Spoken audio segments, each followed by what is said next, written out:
शाबाश बजर खान, क्या खुशखबरी ला कर दी है। जाइए। आखिर शाहू जी पर नजर रखना काम आ ही गया। वो कैसे? सिर्फ बालाजी की वफादारी इधर से उधर नहीं हुई, दक्खन की पूरी सियासत इधर से उधर हो गई है। मराठी कहते हैं ना कि हमारे सर कट सकते हैं पर झुक नहीं सकते।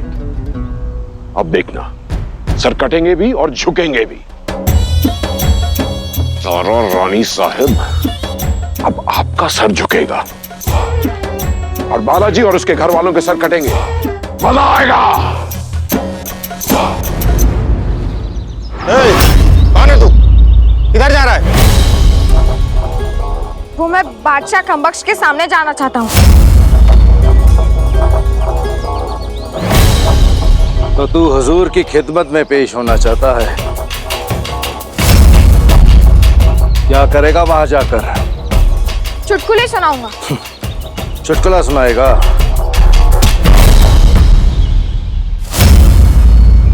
कहीं ऐसा ना हो कि तू खुद चुटकुला बनकर रह जाए। श्रीमान, बस एक बार मुझे बादशाह सलामत के सामने जाने दीजिए। सुन, बादशाह सलामत अपना दिल बहलाने के लिए खून बहाते हैं, चुटकुले नहीं सुनते। जा, चला जा यहाँ से। तो फिर ये फैसला बादशाह सलामत को ही लेने दीजिए ना, कि वो अपना दिल बहलाने के लिए चुटकुला सुनना चाहते हैं या नहीं। या शहंशाह औरंगजेब के स्वर्गवास के बाद मुगल सल्तनत की ये स्थिति हो गई है कि बादशाह को क्या करना चाहिए और क्या नहीं, ये बादशाह नहीं उनके नौकर तय करते हैं। कौन है ये नामुराद?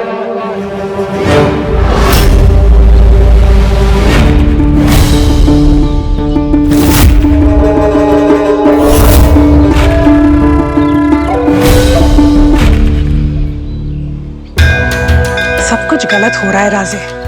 कमबख्श के साथ के युद्ध में मात्र हमारी सेना पराजित नहीं हुई है, हमारे बहुत सारे सैनिक बंदी पड़े हैं वहां पे, और उन्हीं के साथ हमारा स्वाभिमान बंदी पड़ा है। भाई साहब, बाजी मारा गया क्या? इस युद्ध की पूर्ण सूचना नहीं है हमारे पास। हमें तो ये भी नहीं पता कि चंद्रसेन भी जीवित है या नहीं।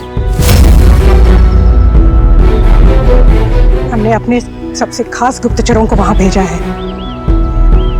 जैसे ही उनसे सूचना मिलेगी तब हम निर्णय ले सकते हैं कि अपनी सेना को वापस कैसे लाना है।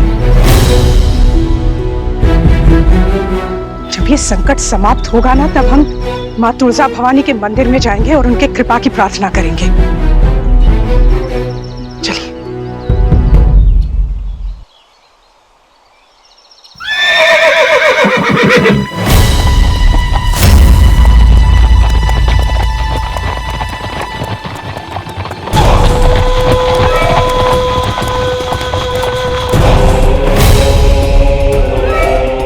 ऊपर वाला दुआ कबूल कर ले तो समझिए आपका यकीन बढ़ा रहा है। दुआ कबूल ना करे तो आपका सब्र बढ़ा रहा है, और दुआ अनसुनी कर दे तो समझिए ऊपर वाले ने दुआ का जवाब दे दिया पर आपको समझ नहीं आया।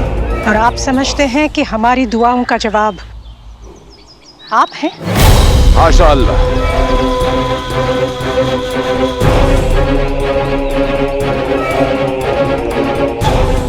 आप बहादुर भी हैं और अक्लमंद भी। उम्मीद है आपकी अक्लमंदी हमारी तजवीज को सुनेगी भी और मानेगी भी। जो सूरमा 4000 फौज के साथ 40 से हार चुका हो, वो हमें क्या सलाह दे सकता है? हम तो सिर्फ बाजी हारे थे, आप तो पूरा खेल हारने जा रही हैं रानी साहब।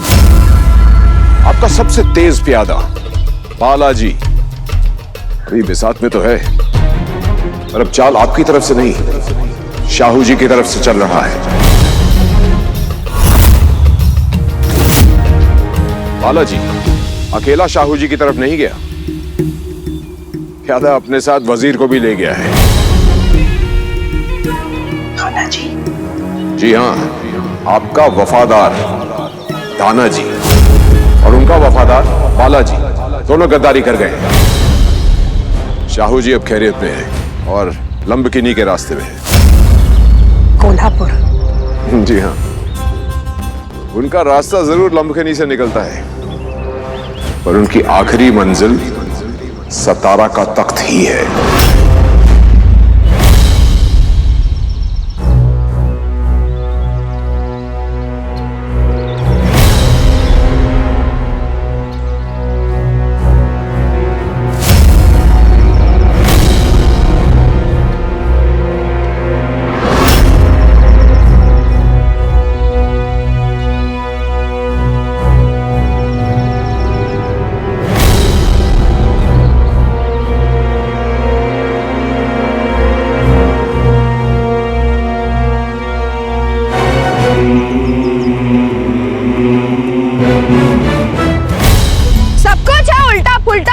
आकाश पे धरा है। दक्कन के बादशाह के आगे ये मस्करा खड़ा है। हंसी को इस नगर का रास्ता दिखाने आया हूँ बहुत दूर से मैं, एक चुटकुला सुनाने। नाम क्या है तेरा? बाजी। बाजी? मस्खरा।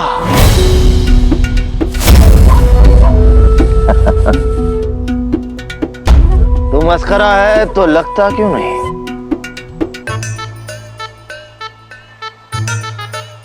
वाह, क्या दृष्टि है, क्या नजर है। हुजूर, मैं मस्खरा इसीलिए नहीं दिखता क्योंकि जो पहली बार आई वो शर्म वो हया हूँ। मस्खरा मैं हूँ पूरा, लेकिन अभी नया हूँ। बादशाह सलामत, आज मैं पहली बार किसी बाहर वाले के सामने अपना चुटकुला सुनाने जा रहा हूँ। आज तक मेरे चुटकुले सिर्फ मेरे भाई बहनों और मेरे घर वालों ने ही सुने हैं। उस्ताद कौन है तेरा? मेरी आई। और तेरी माँ ने तुझे आज तक सिखाया नहीं क्या कि बादशाहों के सामने जब खड़े होते हैं तो झुककर सलाम करते हैं?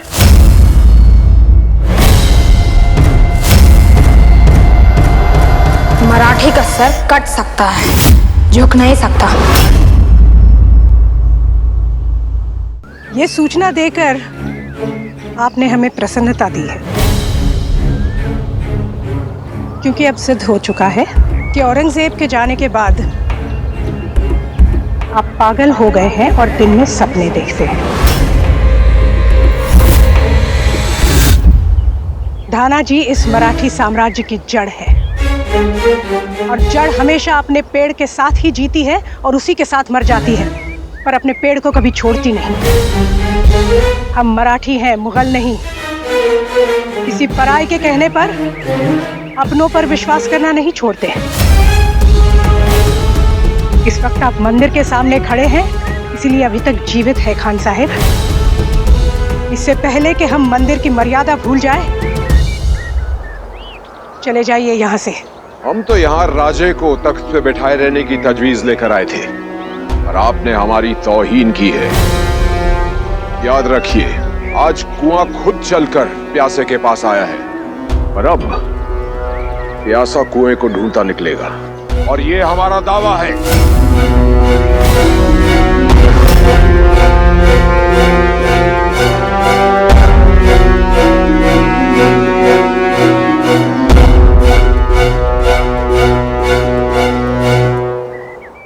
बालाजी, आप हमें एक ऐसी दुविधा में फंसा रहे हैं। सिंहासन पर कौन बैठने योग्य है, कौन नहीं, इसका निर्णय लेने वाले हम कौन होते हैं? राजा सरदारों के भाग्य का निर्णय लिया करते हैं, सरदार राजाओं के भाग्य का निर्णय नहीं लिया करते। ये आपत्ति काल है श्रीपतराव जी, और ऐसे काल में मर्यादा कभी कभी भूलनी भी पड़ती है। पर तारा रानी साहब ने मराठी स्वराज के लिए बहुत बलिदान दिए हैं। तारा रानी साहब और उनके बलिदान का सम्मान हम भी करते हैं, धना जी भी और शाहू जी भी। रानी साहब ने इस देश के लिए जो कुछ सहा है, जो कुछ किया है, उस पर प्रश्न उठाना सूरज को दिया दिखाने जैसा है। पर औरंगजेब की मृत्यु हो चुकी है। अब हमारा एक शत्रु नहीं है, 3 शत्रु हैं, मुआजम, आजम और कमबख्श, और ये तीनों मराठी सिंहासन पर बैठने वाले पर वार करेंगे, सिंहासन के पीछे शासन चलाने वाले पर नहीं। हमें रानी साहब की क्षमताओं पर कोई संदेह नहीं, पर राजे की अक्षमताओं पर पूर्ण विश्वास है। ये आप भी जानते हैं श्रीपतराव जी कि राजे इन शत्रुओं से देश की तो क्या, स्वयं अपनी रक्षा करने के लिए भी सक्षम नहीं है।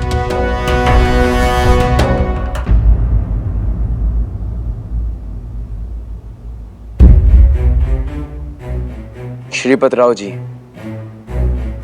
आप हमारी सहायता करें ताकि हम आपकी सहायता कर पाएं।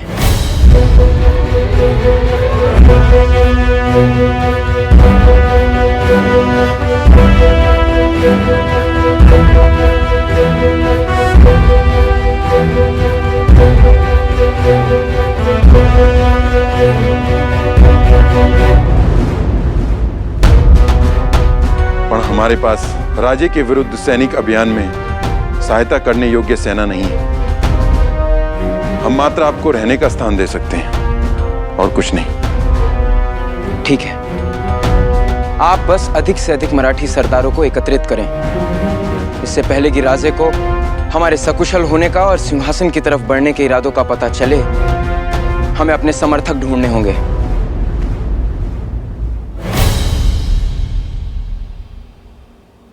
राधा भाई, यदि हम सब एक साथ यहाँ से बाहर निकलेंगे तो पहरेदारों का ध्यान हम पर जाएगा। इसलिए पहले हम अपने पुत्र शंभू राजे के साथ जाते हैं, उसके बाद आप अपने बच्चों के साथ आइएगा। राक्षस भाई साहब, जैसे आपको अपनी संतान प्यारी है वैसे मुझे अपनी। जाएंगे तो सब एक साथ, वरना कोई नहीं जाएगा। राधा भाई, आप शायद भूल रही हैं, हम यहाँ की रानी हैं। हमारा क्रोध कुछ भी कर सकता है। और शायद आप ये भूल रही हैं कि मैं एक माँ हूँ और माँ अपने बच्चों के लिए कुछ भी कर सकती है। चले?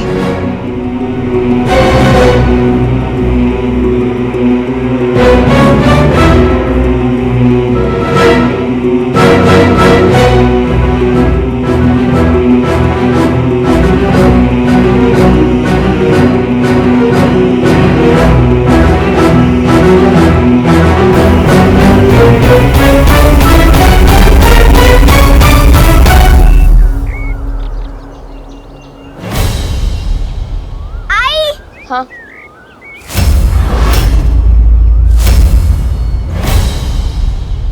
बादशाह सलामत, आप इतने ऊंचे हैं कि मैं आपसे झुककर बात कैसे करूं?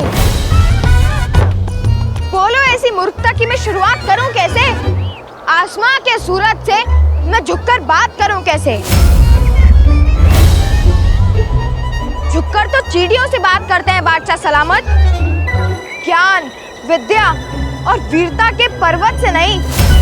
बादशाह सलामत तो दयावान, गुणवान, सत्यवान, महान है।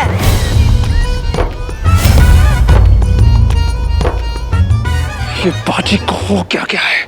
मुगलों के तलवे चाटने के लिए वो चंद्रसेन क्या कम था कि अब ये भी शुरू हो गया? बादशाह सलामत, हो सकता है सुनने वाले ये सोच रहे हो कि ये मस्करा आपकी चापलूसी कर रहा है, पर ऐसा है नहीं, क्योंकि मस्करा मक्खन सिर्फ रोटी पर लगाता है, बादशाहों पर नहीं।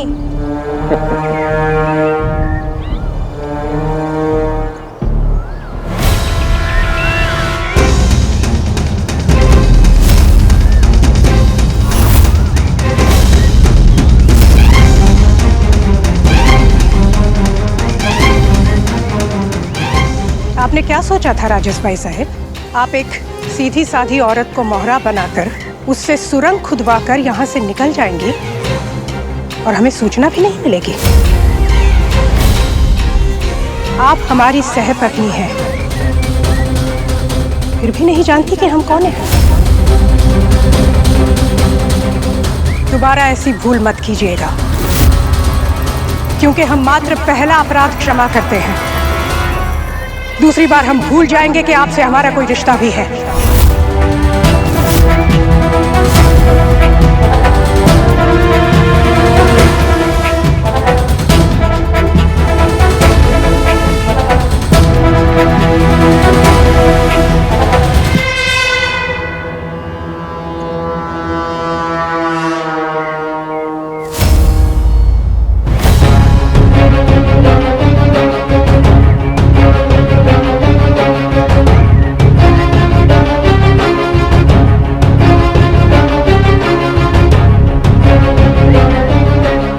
आपने ऐसा क्यों किया राधा भाई? आपको लगा कि आप अपने पल्लू पर महल का नक्शा बना के घूमती रहेंगी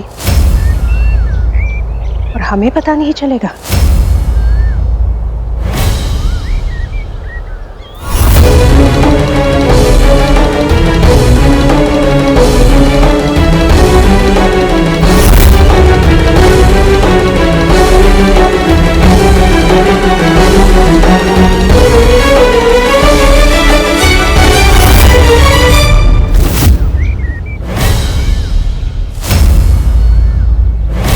सरकार, सत्य तो ये है कि जिस तरह आपने बिना स्वयं तलवार उठाए ही मराठियों को बंदी बना लिया, उससे मेरे मन मंदिर में बस आपके ही वीर छवि बस गई है। मैं आपकी वीरता की कथाएं गली गली सुनाऊंगा। तेरे कहानियों से गूंजे सातारा और दिल्ली, तेरे गीत गुनगुनाए शेर चूहे बिल्ली। मेरे आका की कहानी हर तर्क पे मैं कहूंगा, चाहे दुनिया वाले मुझे पुकारे शेख चिल्ली। बातें तो बड़ी बड़ी करते हो, अगर चुटकुला भी उतना ही अच्छा सुनाओगे तो इनाम मिलेगा। सरकार, इनाम? इनाम से मुझे मेरे मित्र की याद आ गई, मेरा लंगोटिया गोटिया। गोटिया ने एक बार मुझसे बोला कि जो भी मेरी इच्छा पूरी करेगा मैं उसे 1000 स्वर्ण मुद्राएं दूंगा। तो मैंने उससे पूछा कि तेरी वो इच्छा क्या है? तो गोटिया बोला यही कि कोई मुझे बिना काम किए 2000 स्वर्ण मुद्राएं दे दे। वैसे सरकार, मेरा दोस्त गोटिया है बड़ा विचित्र। एक बार वो पेड़ के नीचे बैठा हुआ था तो मैंने उससे पूछा, एक गोटिया क्या सोच रहा है? तो गोटिया बोला, सोच रहा हूँ कि एक बार आगरा जाकर ताजमहल देखाऊं, कितना खर्चा आएगा? तो मैंने बोला कुछ भी नहीं। कुछ भी नहीं? ऐसे कैसे? हुजूर, खर्चा जाने में होता है, सोचने में नहीं। हाँ?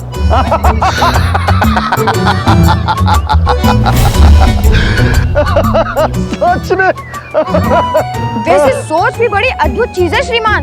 एक बार एक अंधे मराठी ने मुगल सेना में भर्ती होने की बात सोची। अच्छा। तो मुगल सरदार ने पूछा, "ए, तुम तो अंधे हो, तो तुम फौज में क्या करोगे?" तो अंधा बोला कि मैं ऐसा अंधाधुंध तीर चलाऊंगा कि दुश्मन तो क्या, तुम भी थर थर कांपोगे।